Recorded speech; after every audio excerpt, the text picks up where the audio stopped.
दुनिया के power games अक्सर बंद कमरों में नहीं बल्कि सेंट्रल बैंक के वॉल्स में लिखे जाते हैं। ये कहानी किसी सोल्जर, किसी मिसाइल या किसी वॉरशिप की नहीं, ये कहानी है गोल्ड की। हाँ, वही गोल्ड की जिसे हम ज्वेलरी बोलकर अंडर एस्टिमेट करते हैं, लेकिन जिसे सुपर पावर्स क्वाइटली एक वेपन की तरह यूज करते हैं। और इस साइलेंट गोल्ड वॉर का सबसे बड़ा प्लेयर कौन है? चाइना। पिछले कुछ सालों में चाइना ने एक ऐसी स्ट्रेटजी एक्टिवेट की है जो ना न्यूज चैनल्स पर लाउड होती है, ना हेडलाइंस में फ्लैशी दिखती है, लेकिन इसका इम्पैक्ट दुनिया की करेंसी सिस्टम को झटका दे सकता है। आज के इस वीडियो में हम कवर करेंगे कि चाइना कैसे गोल्ड को एक वेपन की तरह यूज कर रहा है। तो चलिए शुरू करते हैं। नमस्कार दोस्तों, कैसे हो आप सभी? आई होप आप सब अच्छे होंगे, हेल्दी होंगे। तो ये सब शुरू होता है एक पैटर्न से, एक ऐसा पैटर्न जो सिर्फ एक्सपर्ट ने ही नोटिस किया है। 2024 के एंड से लेकर 2025 तक चाइना हर महीने 2 से 3 टन गोल्ड क्वाइटली खरीद रहा था।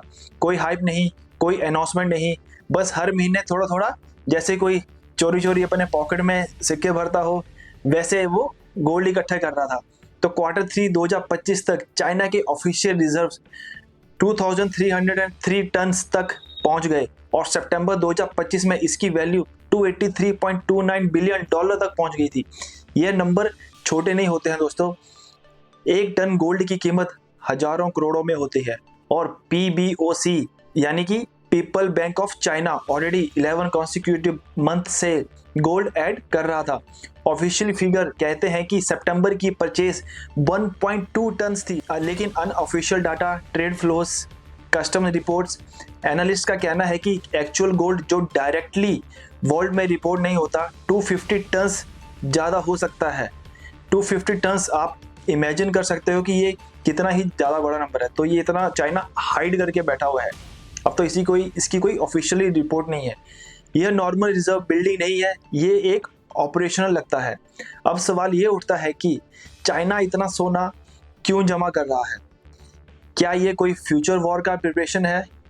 क्या ये डॉलर को चैलेंज करने का प्लान है, या फिर ये एक इकोनॉमिक सर्वाइवल स्ट्रेटजी है? तो चलो स्टोरी को रिवाइंड करते हैं। 2000 के आसपास दुनिया के सेंट्रल बैंक्स के फॉरवर्ड रिजर्व का 70% डॉलर में था और आज 2025 के आसपास ये गिरकर 58% तक रह गया है। इस गिरावट के बीच में एक साइलेंट एक्टर था, उस एक्टर का नाम है China. After the 2022 Russia sanction, जब रशिया के 300 बिलियन डॉलर फ्रीज कर दिए गए तो चाइना ने एक बात समझ ली, डॉलर सिस्टम सेफ नहीं है। अगर कल को जियोपॉलिटिकल टेंशन बढ़े तो हमारे रिजर्व भी फ्रीज हो सकते हैं। तभी से चाइना ने डिसाइड किया कि डॉलर एक्सपोजर कम करना है और गोल्ड का एक्सपोजर को बढ़ाना है। युआन पे ग्लोबल ट्रस्ट बिल्ड करो। युआन मतलब चाइना की करेंसी को युआन कहते हैं। जैसे हम अपनी करेंसी को रुपीस कहते हैं, वैसे चाइना की करेंसी को युआन कहते हैं। तो यही है डी डॉलराइजेशन स्ट्रेटजी और गोल्ड इस स्ट्रेटजी का बैकबोन है। चाइना के लिए गोल्ड सिर्फ एक मेटल नहीं, एक इकोनॉमिक वेपन है। तो आइए इसको कुछ पॉइंट्स के थ्रू समझते हैं। तो पहला पॉइंट है systematic physical accumulation. Regular buying करना और मार्केट को डिस्टर्ब किए बिना मंथली 2 से 3 टन गोल्ड बाई करना एकदम परफेक्ट प्लान है। दूसरा है yuan packed gold ecosystem, Shanghai gold exchange, domestic price discovery, yuan gold settlements. इसका मतलब है जहाँ जहाँ चाइना ट्रेड करता है, जैसे अफ्रीका हो गया, सेंट्रल एशिया हो गया, साउथ अमेरिका हो गया, वहाँ gold backed yuan deals possible हो जाती हैं इस वजह से। तीसरा है बिलैटरल करेंसी एग्रीमेंट्स, डॉलर हटाओ, युआन चलाओ, गोल्ड रखो एज कोलेटरल और करेंसी ट्रस्ट को इंक्रीज करो। चौथा पॉइंट है loans backed by gold. Developing nation को चाइना कह रहा है कि डॉलर मत लो, उसके बदले आप गोल्ड दे दो, हम आपको युआन लोन दे देंगे। तो दोस्तों ये कोई नॉर्मल बैंकिंग नहीं है, ये एक पैरेलल फाइनेंशियल सिस्टम बिल्ड करना है। अब असली कहानी यहाँ आती है। चाइना ओपनली डॉलर को डिस्ट्रॉय नहीं कर रहा, लेकिन क्वाइटली उसकी फाउंडेशन को वीक कर रहा है। डॉलर का ग्लोबल डोमिनेंस इसलिए है, यूएस ट्रेजरी मार्केट डीप है, यूएस बैंकिंग लिक्विड है, ट्रेड सेटलमेंट डॉलर में होता है। लेकिन जब मेजर नेशन जैसे China, Russia, Turkey, Saudi Arabia gold accumulate करना स्टार्ट करते हैं तो डॉलर की ग्रिप धीरे धीरे लूज होने लगती है। चाइना का मूव यूएस को मैसेज देता है कि अगर आप सैंक्शन को वीकन बनाओगे तो हम गोल्ड को शील्ड बना लेंगे। अब बात करते हैं हम इंडियंस के लिए इसका क्या इम्पैक्ट पड़ेगा। 2025 के गोल्ड साइकिल्स में ग्लोबल प्राइसेस $4,000 पर ऑन्स क्रॉस कर गया था, क्योंकि central bank specially China demand push कर रहा था। इंडिया के लिए इसका मतलब गोल्ड इंपोर्ट्स महंगा हो जाएगा, रुपीस में प्रेशर आ सकता है, ज्वेलरी प्राइसेस ऊपर जा सकते हैं और इससे इन्फ्लेशन इम्पैक्ट हो सकता है।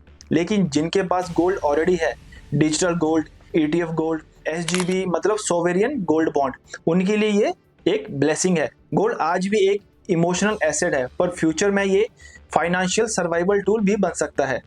अगर आप इन्वेस्टर हो तो आप गोल्ड को हेज कर सकते हो। गोल्ड ETF में आने वाले टाइम में लिक्विडिटी बढ़ सकती है, और SGB यानी कि सोवेरियन गोल्ड बॉन्ड में टैक्स बेनिफिट और सेफ्टी दोनों मिलती है आपको। कई एक्सपर्ट्स का कहना है कि चाइना जो गोल्ड दिखा रहा है वो शायद फुल ट्रुथ नहीं है, क्योंकि Swiss gold export jump, Hong Kong import surge, Dubai Shanghai private flows increase, domestic mining under reported. कुछ एनालिस्ट बोलते हैं चाइना के वॉल्ट्स में hundreds of tons extra gold हो सकता है, और अगर ये बात सच हुई तो ग्लोबल गोल्ड प्राइस री रेटिंग हो सकता है, युआन की क्रेडिबिलिटी जंप हो सकती है, डॉलर का long term dominance genuinely crack हो सकता है। पर एक बात का ध्यान रखना, चाइना कभी अपने कार्ड साथ साथ नहीं दिखाता है, वो एक चेस प्लेयर की तरह खेलता है, और ये अभी सिर्फ एक शुरुआत है। तो दोस्तों, चाइना की गोल्ड बाइंग सिर्फ ट्रेड नहीं है, ये एक ग्लोबल पावर शिफ्ट का ब्लूप्रिंट है, एक नया वर्ल्ड फाइनेंशियल ऑर्डर जहां गोल्ड फिर से किंग बन सकता है। आप इन्वेस्टर हो या ट्रेडर, ये ट्रेंड इग्नोर मत करना। फ्यूचर सिर्फ स्टॉक्स या क्रिप्टो का नहीं है, गोल्ड बैक्ड सिस्टम का भी हो सकता है। अगर आप ऐसे ही फाइनेंशियल डीप डाइव पसंद करते हो तो वीडियो को लाइक और शेयर जरूर कीजिएगा, और कमेंट करके जरूर बताना कि आप इसके बारे में क्या सोचते हो। और मिलते हैं अगले एपिसोड में। मैं हूं विशाल और आप देख रहे हैं Vishal fin talks. Signing off. Thank you.